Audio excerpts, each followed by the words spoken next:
ನಮ್ಮ ಜೊತೆಯಲ್ಲಿ ನಮ್ಮ ಇಲಾಖೆಯ ಕಾರ್ಯದರ್ಶಿ ಅಂತ ಋತ್ವಿಕ್ ಪಾಂಡೆ ಅವರು, ಗುರುದತ್ ಅವರು, ಕಮಿಷನರ್ ಆಗಿರುವರು, ಡೈರೆಕ್ಟರ್ ರಜನಿ ಅವರು, ಅದರ ಜೊತೆಯಲ್ಲಿ ಬಹುಶಃ ನಮಗೂ ಮತ್ತು ನಿಮಗೆಲ್ಲ ಚಿರಪರಿಚಿತರಾಗಿರುವಂತಹ ಮಾಜಿ ಸಂಸದರು ಮತ್ತು ಚಲನಚಿತ್ರ ನಟಿಯು ಮತ್ತು ಸಾಮಾಜಿಕ ಮತ್ತು ಶೈಕ್ಷಣಿಕ ಆರೋಗ್ಯ ಕ್ಷೇತ್ರದಲ್ಲಿ ತನ್ನದಾದ ಕೊಡುಗೆದಂತಹ ಶ್ರೀಮತಿ ರಮ್ಯರವರು, ಅದೇ ರೀತಿ ಇವತ್ತು ಮಹಿಳಾ ವೈದ್ಯಕೀಯ ತಜ್ಞರಲ್ಲಿ ಪ್ರಮುಖರಾಗಿರುವಂಥ ಡಾಕ್ಟರ್ ಜೋಷ್ನರವರು, ಡೈರೆಕ್ಟರ್ ರಜನಿರವರು ಮತ್ತು ಕಾಕ್ಲಿಯರ್ ಇಂಪ್ಲಾಂಟ್ನಲ್ಲಿ ENT ತಜ್ಞರಾಗಿರುವಂಥ ಡಾಕ್ಟರ್ ವಸಂತಿ ಆನಂದ್ರವರು ಇನ್ನಿತರಿದ್ದಾರೆ.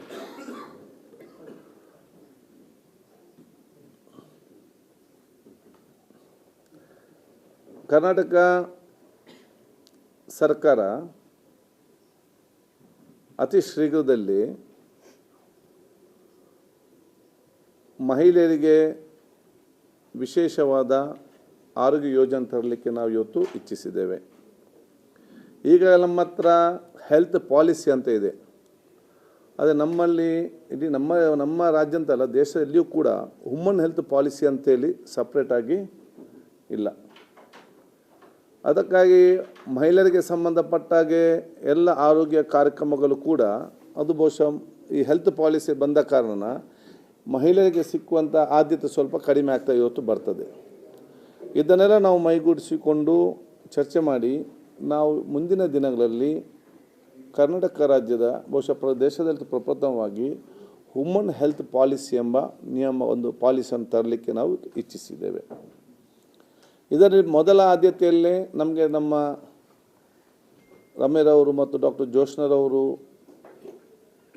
ಅವರ ಒಂದು ವಿಶೇಷವಾದ ಆಸಕ್ತಿ ಮತ್ತು ಮಹಿಳಾ ಸಮಾಜದ ಒಂದು ಕಾಳಜಿ ಮತ್ತು ನಮಗೆ ಕೊಟ್ಟಂಥ ಸಲಹೆ ಪ್ರಕಾರ ಭವಿಷ್ಯದ ದಿನಗಳಲ್ಲಿ ಋತುತಾರೆ ಎಂಬ ಯೋಜನೆಯನ್ನು ನಾವು ಮಹಿಳೆಯರಿಗೆ ಇವತ್ತು ತರಲಿಕ್ಕೆ ಇಚ್ಛಿಸಿದ್ದೇವೆ. ಋತುಬಂಧ ಬಟ್ ಋತುತಾರೆ ಅಂತ ಇದಕ್ಕೆ ನಾವು ಕೊಡುವಂಥದ್ದು. ಇದು ಮೆನೋಪಾಸ್ಗೆ ಸಂಬಂಧಪಟ್ಟಾಗೆ ಇವತ್ತು ಡಾಕ್ಟರ್ಗಳ ಸಲಹೆ ಮತ್ತು ಅವರ ಒಂದು ಮಾಹಿತಿಯ ಪ್ರಕಾರ ಭಾಳಷ್ಟು ನಮ್ಮ ಸಹೋದರಿಯರು ಇವತ್ತು ಆ ಒಂದು ಕಾಲಘಟ್ಟದಲ್ಲಿ ಮಾನಸಿಕವಾಗಿ ಆರೋಗ್ಯವಾಗಿಯೂ ಭಾಳಷ್ಟು ಇವತ್ತು ತೊಂದರೆ ಒಳಪಡ್ತಾರೆ. ಅದು ಮನೆಯಲ್ಲಿದ್ದವರು ಇರ್ಬೋದು, ಹೊರಗೆ ಕೆಲಸ ಮಾಡೋರು ಇರ್ಬೋದು, ಅಥವಾ ಕೆಲವರು ಕಾಲೇಜ್ ಹೋಗೋ ಸ್ಟೂಡೆಂಟ್ಸ್ ಕೂಡ ಸೀನಿಯರ್ ಆಗಿರ್ಬೋದು.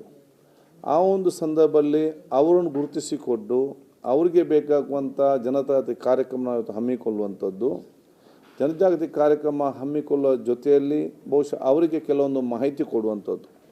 ಆ ಒಂದು ಕಾಲಘಟ್ಟದಲ್ಲಿ ಅವರ ಜೀವನ ಶೈಲಿ ಹೇಗಿರಬೇಕು, ಅವರ ಊಟೋಪಚಾರ ಹೇಗಿರಬೇಕು, ಅವರ ಒಂದು ನಿದ್ರೆಯ ಟೈಮ್ ಎಷ್ಟಿರಬೇಕು ಮತ್ತು ಅವರ ಸೆಲ್ಫ್ ಡಿಸಿಪ್ಲಿನ್ ಮುಖಾಂತರ ಅವರಿಗೆ ಆಗುವಂಥ ಮಾನಸಿಕ ಒತ್ತಡ ಮತ್ತು ಮಾನಸಿಕ ತೊಂದರೆಯನ್ನು ಹೇಗೆ ಕಡಿಮೆ ಆದಷ್ಟು ಮಾಡಬಹುದು, ಅದನ್ನು ಪ್ರಿವೆಂಟಿವ್ ಮೆಷರ್ನಲ್ಲೇ ಇವತ್ತು ಮದ್ದು ತೆಕ್ಕೊಳ್ಳದೆ ಅದನ್ನು ಪ್ರಿವೆಂಟಿವ್ ಮೆಷರ್ನಲ್ಲೇ ಎಷ್ಟು ಮ್ಯಾಕ್ಸಿಮಮ್ ಆಗಿ ಅದನ್ನು ನಾವು ಪ್ರಯೋಜನ ಆಗ್ಬೋದು ಅಂತೇಳಿ ಅವರ ಹಲವು ಯೋಜನೆಗಳನ್ನು ತರಲಿಕ್ಕೆ ಇಚ್ಛಿಸಿದ್ದೇವೆ. ಅದಕ್ಕಾಗಿ ನಾವು ಇವತ್ತು ಈ ಒಂದು ಸಂಬಂಧಪಟ್ಟಾಗೆ ಇದು ನಮ್ಮ ದೇಶದಲ್ಲೇ ಇವತ್ತು ಪ್ರಪ್ರಥಮವಾದ ಒಂದು ಯೋಜನೆ ಮತ್ತು ಇದು ಈ ಒಂದು ವಿಚಾರವನ್ನು ಎಲ್ಲಿ ಕೂಡ ಆಲೋಚನೆ ಬರಲಿಲ್ಲ.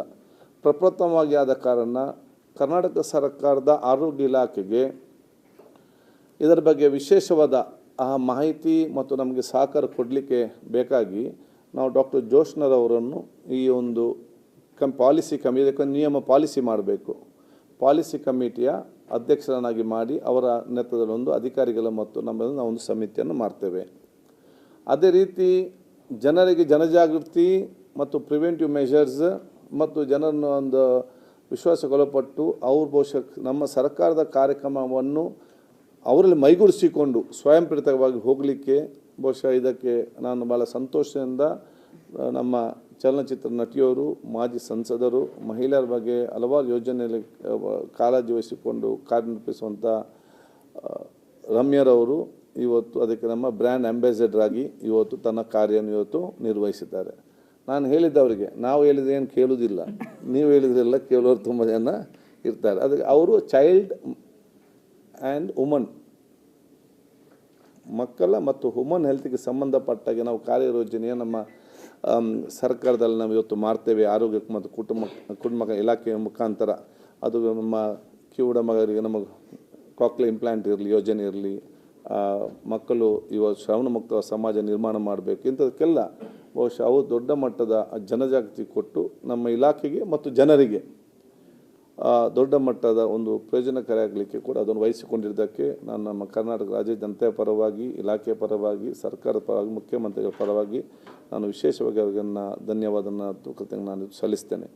ಮುಂದಿನ ದಿನಗಳಲ್ಲಿ ಬಹುಶಃ ಇವತ್ತು ಈ ಒಂದು ಯೋಜನೆ ಸಂಬಂಧಪಟ್ಟಂಥ ತಜ್ಞರು ಯಾರಿದ್ದಾರ ಮತ್ತು ಸಾಮಾಜಿಕವಾದ ಕಳಕಳಿ ಚಿಂತನೆ ಕೆಲಸ ಮಾಡುವಂಥ ನಮ್ಮೆಯವರಂತ ಯಾರಿದ್ದಾರ ಅವರೆಲ್ಲ ಮೈಗೂಡಿಸಿಕೊಂಡು ಸರ್ಕಾರ ಅವರಿಗೆ ಸಂಪೂರ್ಣವಾದ ಸಹಕಾರ ಕೊಟ್ಟು ಸಮಾಜಕ್ಕೆ ಮತ್ತು ಸಮಾಜದ ಮಹಿಳೆಯರಿಗೆ ಪೂರಕವಾಗುವಂಥ ಯೋಜನೆ ಕೆಲಸ ಮಾಡಲಿಕ್ಕೆ ನಮ್ಮ ಆರೋಗ್ಯ ಇಲಾಖೆ ನಾವು ಒಂದು ಹೆಜ್ಜೆ ಮುಂದೆ ಇಟ್ಟು ನಾನು ಮಂತ್ರಿಯಾಗಿ ನಮ್ಮ ಇಲಾಖೆ ಅಧಿಕಾರಿಗಳೆಲ್ಲರೂ ಕೂಡ ಸಂಪೂರ್ಣವಾದ ಸಹಕಾರ ನಾವು ಕೊಡ್ತೇವೆ ಅಂತ ಹೇಳಲಿಕ್ಕೆ ನಾನಿವತ್ತು ಬಯಸ್ತೇನೆ.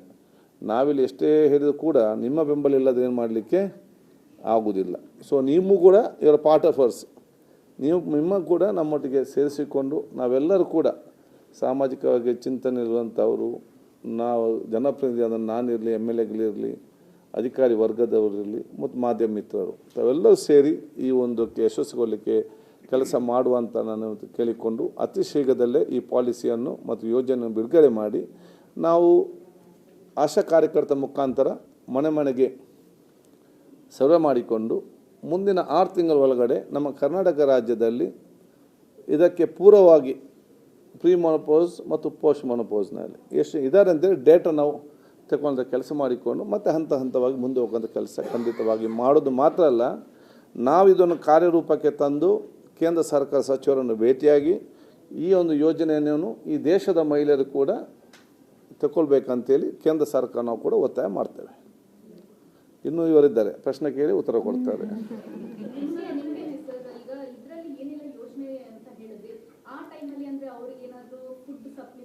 ಅದೆಲ್ಲ ನೆಕ್ಸ್ಟ್. ಈಗ ಫಸ್ಟ್ ನಾವು ರೋಗ ಏನಂತ ನೋಡೋದು, ಮತ್ತೆ ಅದಕ್ಕೆ ಮದ್ದು ಕೊಡೋದು. ಈಗ ನಾವೇ ಸ್ಟಾರ್ಟಿಂಗ್ ಅಲ್ಲ, ಈಗ ನಾವು first we are finding out ಮನೆಗೆ ಹೋಗಿ. ಆವಾಗ ನಮಗೆ ವೈದ್ಯರೇನು ಪಾಲಿಸಿಯಲ್ಲಿ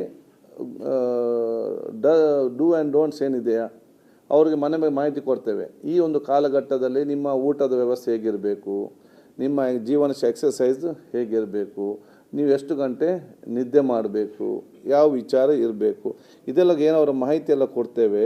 ಅದನ್ನು ನಾವು ಆಶಾ ಕಾರ್ಯಕರ್ತರ ಮುಖಾಂತರ ಮನೆಗೆ ಮುಟ್ಟಿಸ್ತೇವೆ. ಮತ್ತು ಅಲ್ಲಿ ಕೆಲವೊಂದು ಅಂಶವನ್ನು ಐಡೆಂಟಿಫೈ ಮಾಡ್ತಾರೆ. ಈಗ ಒಬ್ಬರ ಹತ್ರ ಬಂದು ಹೇಗೆ ಏನಂತೆಲ್ಲ ಕೇಳಿಕೊಂಡಾಗ ಅವರಿಗೆ ಒಂದು ಅಂದಾಜು ಸಿಗ್ತದೆ, ಇವರು ಈ ಒಂದು ಮೆಂಟಲ್ ಸ್ಟ್ರೆಸ್ಸಿಗೆ ಒಳಪಟ್ಟವರಿದ್ದಾರೆ. ಆಗ ಆ ಒಂದು ಕ್ಲಾರಿಟಿ ನಮಗೆ ಗೊತ್ತಾಗ್ತದೆ. ಈ ಬೇರೆ ಬೇರೆ ಮಹಿಳಾ ಆರೋಗ್ಯಕ್ಕೆ ಸಂಬಂಧಪಟ್ಟಾಗೆ. ತದನಂತರ ನಮ್ಮಲ್ಲಿ ಬೇರೆ ಬೇರೆ ಯೋಜನೆಗಳು ಇದೆ. ನೀವೆಲ್ಲ ಕೇಳುವ ಪ್ರಶ್ನೆಗೆ ಅದೇ ಹೀಗೆ ಅದನ್ನು ಹೇಳಲಿಕ್ಕೆ ಹೋಗೋದಿಲ್ಲ. ಎಲ್ಲ ಹೀಗೆ ಹೇಳಿದರೆ ಮತ್ತು ನೆಕ್ಸ್ಟ್ ನಾನಿಂದ ಹೇಳಲಿಕ್ಕೆ ಸಾಧ್ಯ ಆಗ್ತದೆ. ಸೊ ಈಗ ಸ್ವಲ್ಪ ಅರ್ಧ ಬಾಕಿ ಇಟ್ಟಿದ್ದೇವೆ. ಈಗ ಕಟ್ ಬ್ಯಾಕ್ ಮಾಡಬೇಕಲ್ಲ.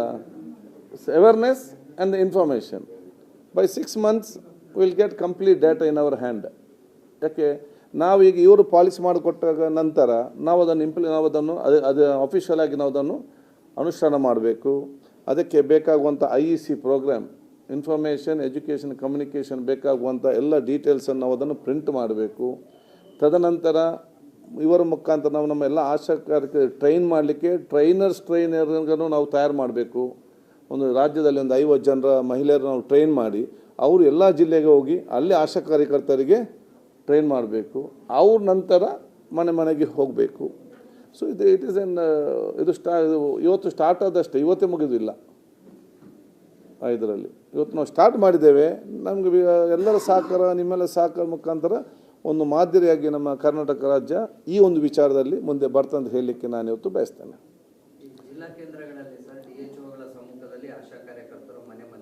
ನಾನು ಈಗಲ್ಲ, ಅದು ನೆಕ್ಸ್ಟ್ ಅದಾಗ ಹೇಳ್ತೇನೆ. ನಾನು ಈಗ ಪಾಲಿಸಿ ಆಗಲಿಲ್ಲಲ್ಲ, ಅದಾಗ ಬರ್ತೇನೆ. ಕ್ಯಾಲ್ಕುಲೇಷನ್ ನೋಡಿ, ಇವರೆಲ್ಲ ದೇ ಆರ್ ಎಕ್ಸ್ಪರ್ಟ್ಸ್. ಅವರು ನಮಗೊಂದು ಚೆಕ್ ಲಿಸ್ಟ್ ಕೊಡ್ತಾರೆ. ಆ ಚೆಕ್ ಲಿಸ್ಟನ್ನು ಟ್ರೈನಿಂಗ್ ಮಾಡಿ ನಾವು ಆಶಾ ಅವ್ರು ಮನೆಗೆ ಹೋಗ್ತಾರೆ. ಮನೆಗೆ ಬಂದು ನಿಮ್ಮ ಮನೆಗೆ ಬಂದು ನಿಮ್ಮ ಮನೆಯವ್ರ ಹತ್ರ ಕೇಳ್ತಾರೆ, ಈ ರೀತಿ ಇದೆ ಆರೋಗ್ಯ, ಈ ರೀತಿ ಆರೋಗ್ಯ, ಈ ರೀತಿ ಆರೋಗ್ಯ, ಎಲ್ಲ ಏಜಿಂದ ಹಿಡಿದು ಎಲ್ಲ ಕೂಡ ಐದಲ್ಲೇ. ಆವಾಗ ಅವರಿಗೆ ಒಂದು ಅಂದಾಜು ಡಾಕ್ಟ್ರಿಗೆ ಸಿಗ್ತದೆ ಎಷ್ಟು ಪೂರ್ವಭಾವಿ ಎಷ್ಟಿದೆ, ತದನಂತರ ಎಷ್ಟಿರ್ತದೆ ಅಂತ ಹೇಳಿಕೊಂಡು. ಅದರಲ್ಲಿ ಸೆಲ್ಫ್ ಡಿಸಿಪ್ಲಿನ್ ಆಗಿ ಲೈಫ್ ಸ್ಟೈಲ್ ಎಷ್ಟು ಕಡಿಮೆ ಆಗ್ತದೆ ಇದೆಲ್ಲ ಕೂಡ ಮತ್ತೆ ಅವರು ತಜ್ಞ ವೈದ್ಯರಿದ್ದಾರೆ, ಆ ಹಂತಕ್ಕೆ ಮತ್ತೆ ಹೋಗುವ. ಈಗ ನಾವು ಇದು ಸ್ಟಾರ್ಟಿಂಗ್ ಸ್ಟೇಜ್.